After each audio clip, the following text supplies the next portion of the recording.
네, 한국전력이 올해 또다시 역대급 적자를 기록할 것으로 보입니다. 이런 가운데 이번 주죠, 이 가스요금과 전기요금 추가 인상분이 발표될 예정인데요. 오늘 이슈 추적에서는 자세한 내용 한번 살펴보도록 하겠습니다.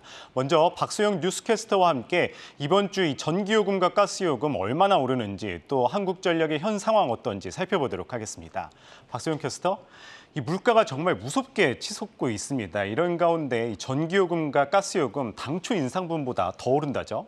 네, 그렇습니다. 다음 달 전기요금과 가스요금이 당초 예정된 인상분보다 더 큰 폭으로 오를 전망입니다.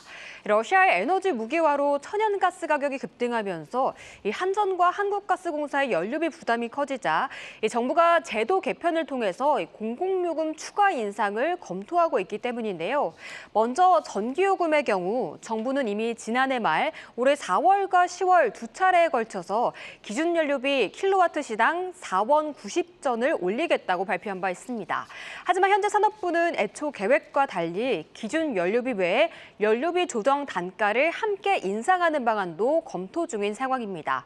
여기에 도시가스 요금도 마찬가지입니다. 다음 달 정산 단가를 1원 90전에서 2원 30전으로 올리는 것이 예정돼 있고요. 이와 함께 기준 연료비를 동시에 인상하는 방안이 검토되고 있는데요. 이미 지난해 말 정산 단가 올해 세 차례나 올린다고 확정했었습니다. 이렇게 동절기를 앞두고 서민 부담이 가중될 수밖에 없는 뉴스지만 산업부의 이런 움직임을 한국전력과 한국가스공사의 손실이 또 눈덩이처럼 커지고 있기 때문인데요. 이 전기와 가스를 손해보면서 저렴하게 팔면서 미수금이 계속 불어나고 있어 부실 가능성이 더욱 확대되고 있습니다. 이 요금이 오르다 보면은 어느 정도 실적에 영향을 미칠 것 같은데 이 한전의 실적 어떻습니까? 또 주가는 상황이 어떤가요? 네, 한국전력 먼저 살펴보시죠. 지난 2분기 매출 전년 동기 대비 14% 증가한 15조 5천억 원을 기록했습니다. 하지만 영업 손실은 6조 5천억 원을 기록하면서 적자가 지속되고 있는 상황인데요. 전력 판매량이 증가했고 평균 전력 판매 단가 또한 늘었지만 지속되는 에너지 가격 강세로 인해서 연료비와 구입 연료비가 증가하면서 영업 손실을 지속하고 있습니다. 하지만 사업 구조상 에너지 가격 상승분을 섣불리 판매 단가에 전가하는 것은 제한적일 것으로 증권사에서는 보고 있는데요. 이에 따라서 이 파격적인 해결 방안이 나오지 않는다면 늦으면 2024년까지도 적자가 지속될 것으로 보고 있습니다. 매수 리포트가 대부분인 상황 속에서 신영증권과 신한금융투자 역시 중립과 목표가는 유지하겠다고 밝힌 상황입니다. 한국전력 1년간의 주가 체크해 보시죠. 2만 원에 좀 늪에 빠져 있습니다. 2월과 3월 정책 기대감에 묶여서 2만 4천 원까지 올랐으나 이 모멘텀을 잃으면서 한 달 만에 다시 반납했는데요. 그 후로는 계속해서 흘러내리고 있습니다. 이 전기요금 인상 뉴스가 나와도 적자는 해소되지 않을 것이란 전망 속에 하락세를 이어가고 있고 개인만이 사들이고 있는데요. 그래도 오늘은 오후 들어서 좀 상승폭 확대하면서 현재 19,500원 선에 거래되고 있습니다. 다음은 한국가스공사 살펴보시죠. 그래도 한전 대비 실적 방어를 잘 해주고 있습니다. 2분기 호실적을 냈고 하반기에도 천연가스 가격이 오르면서 실적 증가세는 이어질 것이란 전망이 나오고 있는데요. 주가는 큰 파도를 그리면서 4만 원 후반까지 올라갔다가 3만 원 초반까지 내려갔다를 반복하고 있습니다. 천연가스 가격 강세로 인해서 2월 말에 3월 초 4만 7천 원까지 오르기도 했는데요. 실적 추정치를 더 상향해야 한다는 분석까지 나오면서 오늘은 36,300원에 거래되고 있습니다. 이어서 기자 브리핑을 통해서도 자세한 내용 알아보시죠. 네, 박소영 캐스터 오늘 잘 들었습니다. 네, 급등한 연료비를 제때 반영하지 못한 한국전력의 실적이 악화 일로를 걷고 있습니다. 이 한전에 전기를 팔아 이익을 남긴 발전 자회사들도 한전을 지원하기 위해 벌었던 돈을 다시 고스란히 반납하는 등 이 영업이익을 고스란히 반납할 처지에 놓이면서 논란이 예상되고 있는데요. 그 자료를 한국경제TV가 단독으로 입수했다고 합니다. 산업부 방서우 기자와 한번 자세한 이야기 나눠보도록 하겠습니다. 방 기자, 먼저 한전의 올해 실적 어떻습니까? 일단 역대급 적자는 기정사실화됐고요. 예. 이제 그 규모가 얼마나 될지가 관건입니다. 에너지 가격이 급등하고 또 환율까지 치솟았지만 또 전기요금은 그만큼 올리지 못하면서 미치는 장사를 하고 있는 게 현재 한전이 처한 상황입니다. 일단 이제 SMP, 그러니까 전력 도매 가격이라고 하는데요. 이제 이게 한전이 발전소에서 전기를 사오는 이제 가격이라고 하는데 요게 지금 킬로와트 시당 255원을 넘겼습니다. 예. 그런데 이제 한전이 가정이나 공장에 전기를 공급하는 가격인 전력 판매 가격은 지금 상반기 기준 한 110원 정도입니다. 이제 이 S&P라는 게 한 170원 정도. 그러니까 킬로와트 시당 한 60원 남짓 손해를 보면서 전기를 팔았던 상반기에만 지금 뭐 한전이 14조 원 이상 적자를 냈는데 이 갭이 더 벌어진 하반기에는 당연히 그 손실이 더 커질 수밖에 없겠죠. 예. 또 일각에서는 이 LNG 수요가 급증하는 연말에는 지금 이 S&P 자체가 지금 뭐 300원을 넘어서 400원까지 치솟을 것으로 전망하고 있습니다. 예. 때문에 증권가에서는 올해 한전의 영업 적자를 뭐 한 30조 원, 나아가서 40조 원까지 전망하고 있는 상황입니다. 예, 지금 시장에서는 또 한전 역대급 적자를 기록할 것이다 이렇게 전망하고 있는데요. 그래도 다음 달 전기요금이 오르지 않습니까? 그렇게 되면은 한전의 실적이 어느 정도 좀 개선되지 않을까 궁금한데 어떻습니까? 일단 그 전기요금 체계부터 설명을 좀 드릴게요. 예. 일단 전기요금이라는 게 이제 기본요금, 그리고 기준연료비, 또 기후환경요금, 그리고 연료비 조정 단가로 구성이 됩니다. 이 중 이 기준연료비는 1년에 한 번 올리고 연료비 조정 단가는 지금 분기별 한 번 조정이 됩니다. 예. 그러니까 다음 달부터 오르는 건 바로 기준연료비입니다. 이게 지금 킬로와트 시당 한 4.9원 정도 다음 달 인상이 예정돼 있는데요. 이렇게 되면 한 월 평균 한 307킬로와트 정도 사용하는 한 4인 가구 기준으로 한 달에 예. 한 1,500원 정도 오른다고 보시면 됩니다. 그런데 이제 이 기준 연료비라는 게 보통 그 직전 해 말에 이제 산정을 하거든요. 예. 그러니까 작년 말에 이미 9.8원을 올리기로 했고 지난 4월에 4.9원을 올렸고 이제 다음 달에 4.9원을 올리면 이 기준 연료비는 더 못 올립니다. 예. 그리고 이제 이래서 한전이 이와는 별도로 이제 또 다른 전기요금 구성 항목인 지금 연료비 조정 단가를 4분기에 추가로 인상해달라고 정부에 요청을 한 겁니다. 일단 그런데 지금 이 연료비 조정 단가 역시 지금 3분기에 한 5원이라는 지금 한도를 다 쓴 상황입니다. 그랬죠. 예. 그래서 지금 추가 인상이 불가능한 상황이고요. 정부는 이 연료비 조정 단가 인상폭을 확대하고 또 아까 앞서 말씀드렸던 기준 연료비까지도 지금 추가로 인상하는 방안을 검토 중이고 이게 이제 오는 21일 날 이제 결정될 예정입니다. 하지만 이제 에너지 업계에서는 그게 올라봤자 이 예. 한전의 역대급 실적 부진을 만회하기는 어렵다는 지적이 계속 나오고 있는 상황입니다. 네, 그러니까 당장 다음 달부터 이 4.9원이 오를 예정인데 뭐 말씀하셨던 것처럼 21일 날 또다시 추가 인상분 발표가 있다고 들었는데 좀 자세하게 설명해 주시죠. 그러니까 이제 21일 날 이제 추가 요금 인상 여부가 결정된다 한들 또 이렇게 예. 오른다고 해도 즉 4.9원 플러스 알파가 오르는 거잖아요.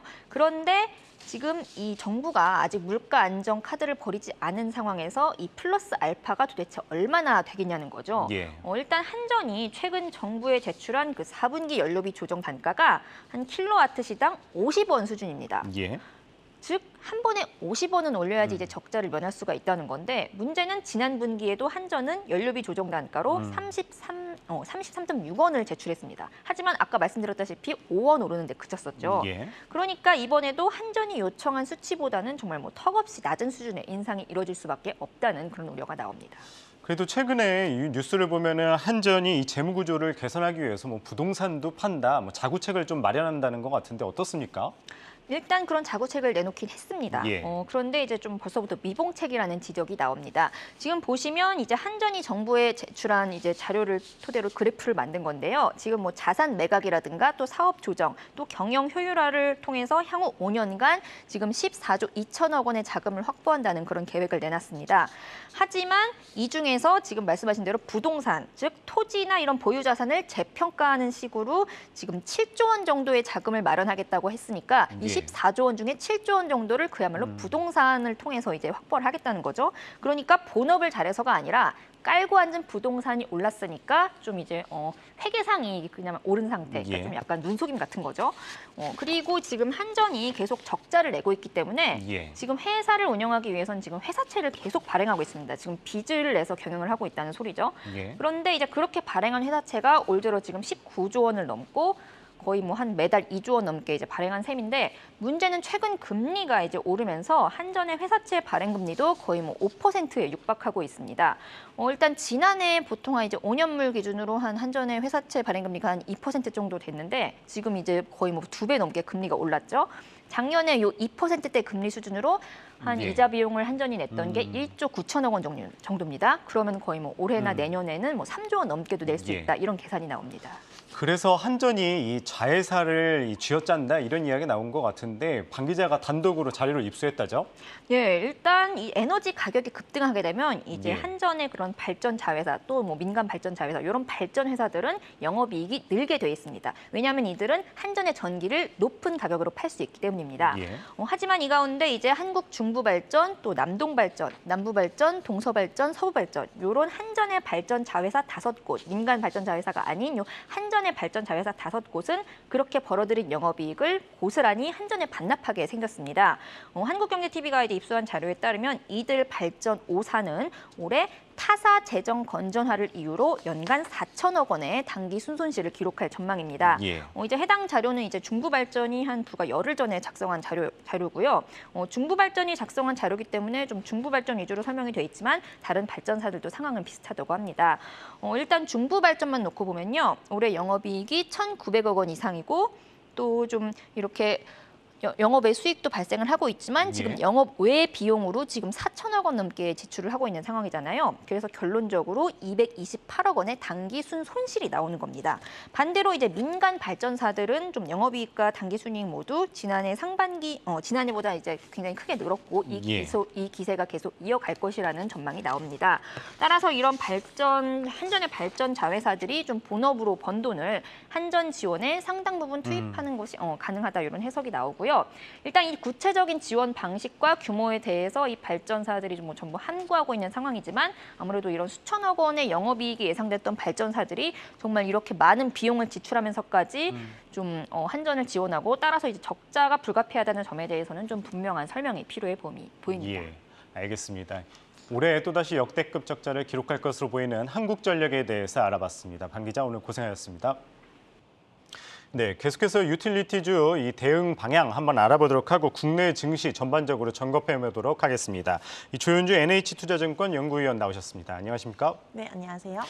네, 상반기만 해도 유틸리티주 선방하는 것처럼 보였지만은 하반기 들어 다시 하락세를 보이고 있습니다. 뭐 앞에 기자가 브리핑했듯이 이 조만간 또 추가 인상분, 전기요금, 가스요금 예정돼 있는 가운데 별로 이 한국전력에는 큰 도움은 되지 않을 것이라고 또 예상이 돼요. 이 한국전력이나 한국가스공사를 비롯해서 유틸리티주 좀 어떻게 바라보면 좋을까요?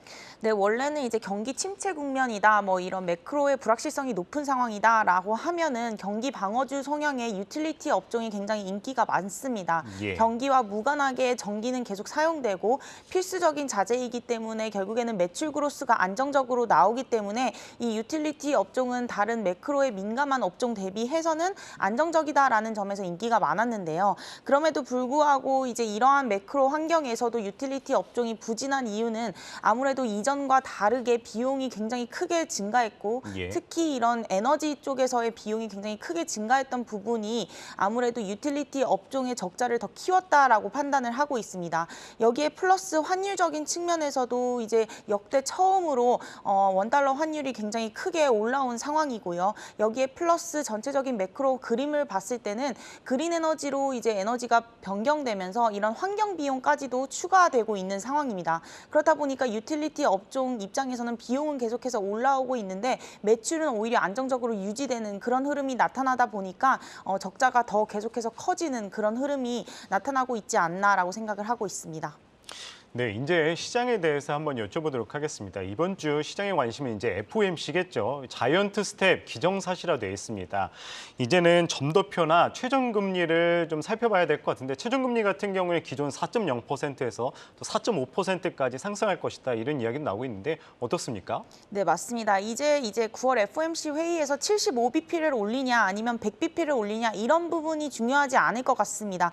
가장 큰 관전 포인트는 터미널 레이트, 결국에는 어느 선까지 이제 연준이 올리느냐일 것 같고요. 원래 기존에는 4.0에서 4.25까지 올리는 것으로 봤었는데 이제는 시장에서는 4.5에서 4.75를 반영하고 있는 상황이고요. 외사에서 특히 도이치뱅크 같은 경우는 5.0까지도 바라보고 있는 상황입니다. 그만큼 지금 인플레이션이 크게 잡히지 않을 것으로 우려를 하고 있고요. 특히 비탄력적인 물가가 계속해서 오르고 있기 때문에 근원 물가 지수가 크게 둔화되지 않을 것이다라는 우려가 시장에서는 팽배하다라고 판단을 하고 있습니다.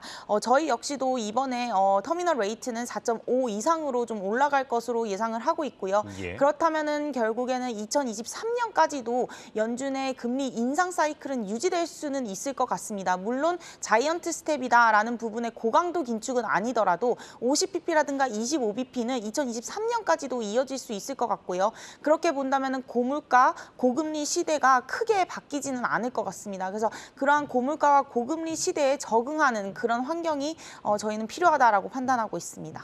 그렇다면 이제 FOMC 이후에는 조금 어떤 거를 주목할 필요가 있을까요? 경제 지표를 눈여겨봐야 될까요? 네, 아무래도 이제 고물가, 고금리 흐름이 이어지게 되면은 이로 인한 경제의 흐름, 소비라든가 생산이라든가 기업들의 실적에 대한 영향을 이제 살펴봐야 될 것 같고요.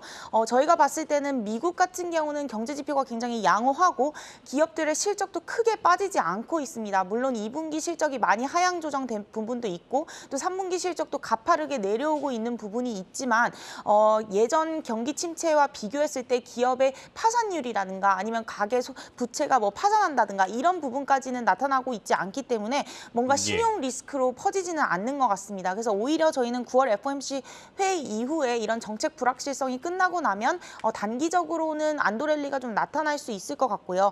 다만 그 이후에는 금리라든가 물가 궤적이 계속해서 높은 수준을 유지하고 있기 때문에 경제 지표에 따라 좀 흔들리는 방향성은 지속될 것이다라는 부분에서는 변동성 장세를 유지하고 있습니다.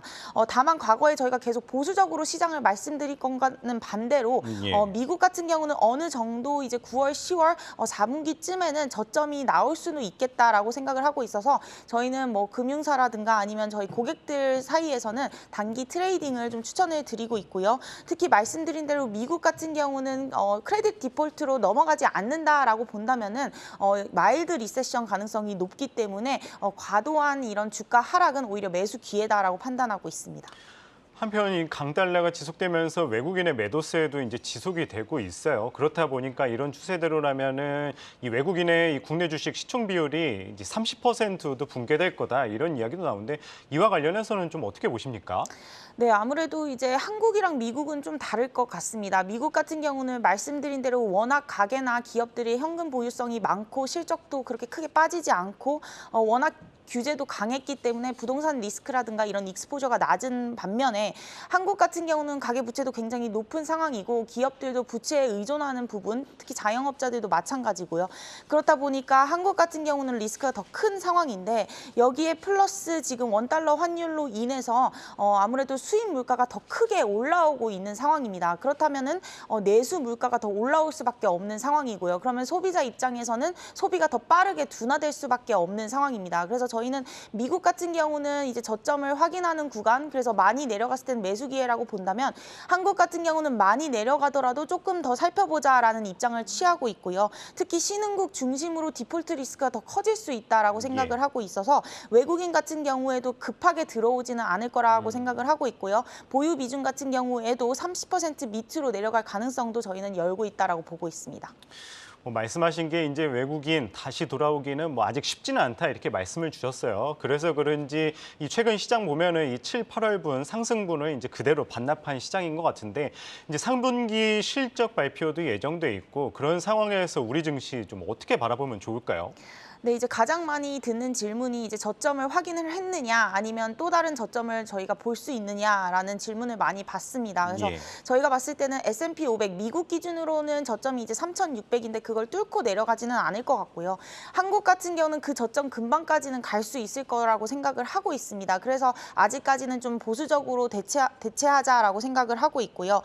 미국 통화 정책의 방향성을 따라서 한국도 가기 때문에 한국의 금리도 계속 올라오는 입장이다라고 본다면 결국에는 고금리 그리고 고물가에 대응할 수 있는 업종이 중요하다라고 판단을 하고 있습니다. 그래서 저희는 일단은 경기 침체에 소비가 둔화되는 시기에는 편의점이라든가 유통이 조금 안정적이다라고 생각을 하고 있고요.